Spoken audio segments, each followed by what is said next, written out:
4 paslaptingi faktai apie Antarktidą. Kas tie kraujo kriokliai, koks didžiausias povandeninis ežeras ir dar daugiau. Antarktida – vienas paslaptingiausių ir mažiausiai ištirtų žemynų pasaulyje. Ši ledo ir sniego karalystė slepia daugybę įdomių paslapčių, kurios toliau vilioja mokslininkus ir smalsuolius iš viso pasaulio. Štai 4 paslaptingi faktai apie Antarktidą, kurių galbūt nežinojote. Numeris 1.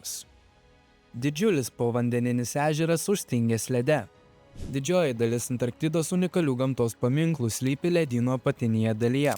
Vienas iš tokių reiškinių yra Vostoko ežeras, didžiausias Antarktidoje.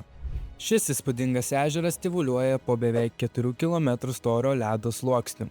Mokslininkai mano, kad šis ežeras galimai egzistuoja jau daugiau nei 15 milijonų metų ir turi unikalią ekosistemą, kurią mokslininkai vis dar tyrinėja. Beje, Antarktidoje yra dar vienas žymus ežeras pavadinimu Enigma. Jame neseniai mokslininkai aptiko po ledo paviršiumi paslėptą gėlo vandens sluoksnį, kuriame gyvena įvairūs mikroorganizmai, o tai yra labai svarbus mokslo atradimas. Plačiau apie tai nuorodoje aprašyme.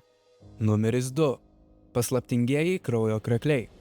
Antarktidoje prie Varono ledynų yra unikalus fenomenas žinomas kaip kraujo kriokliai. Tai raudonos spalvos vandens takai ištekantis iš ledynų. Šio reiškinio spalva atsiranda dėl geležies oksidacijos, kai druskingas vanduo ištirpsta iš poledinių ežerų ir sąveikauja su deguonimi.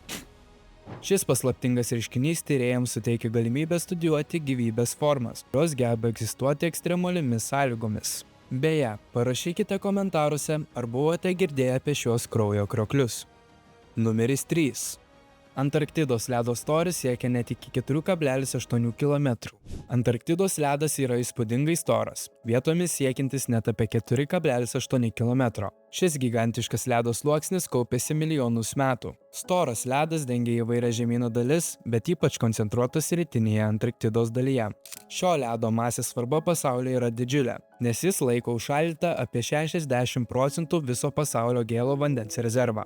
Jei visas šis ledas ištirptų, pasaulinis vandenyno lygis galėtų pakilti maždaug 58 metrais, o tai turėtų milžinišką poveikį pasauliniai geografijai ir klimato sąlygoms. Dėl didelio ledo storio Antarktida taip pat yra vertinga tyrimų vieta klimatologams ir geologams, siekiantiems suprasti praeities klimato kintamumus ir numatyti ateities klimato pokyčius. Ledo šerdyse saugoma senovės atmosferos dujų informacija, leidžianti mokslininkams rekonstruoti klimato istoriją daug tūkstantmečių atgal.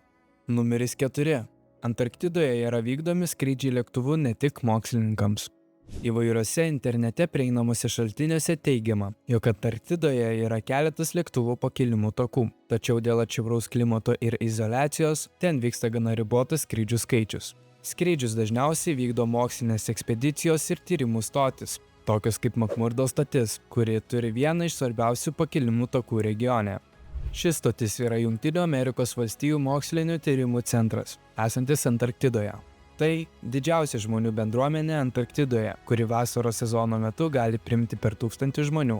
Stotis veikia kaip tyrimų ir logistikos palaikymo centras Antarktidoje. Makmurdo stotyje atliekami moksliniai tyrimai apima biologiją, meteorologiją, geologiją ir aplinkos mokslus. Stotį valdo Jungtinės Amerikos valstijos.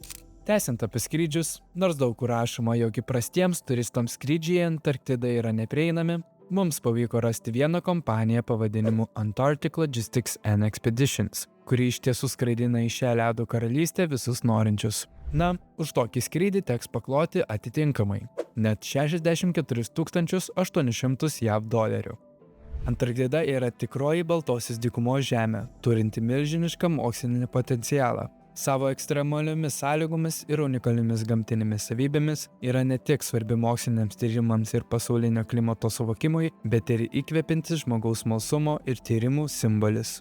Nuo įspūdingo ledo storio iki paslaptingų mikroorganizmų, šis žemynas išlieka vienu iš mažiausiai ištirtų, tačiau nepaprastai svarbių regionų Žemėje.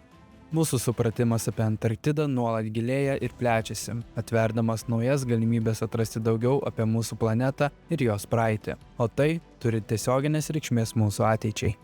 Jei šis video įkvėpė jūs sužinoti dar daugiau apie Antarktidą ar kitus neatrastus pasaulio kampelius, paspauskite patinka arba pakomentuokite, kuris faktas jums pasirodė įdomiausias. O dar geriau, užprenumeruokite mūsų YouTube kanalą ir mes nuolat stengsime sujudinti jūsų smalsumo jutiklius. Ačiū ir iki.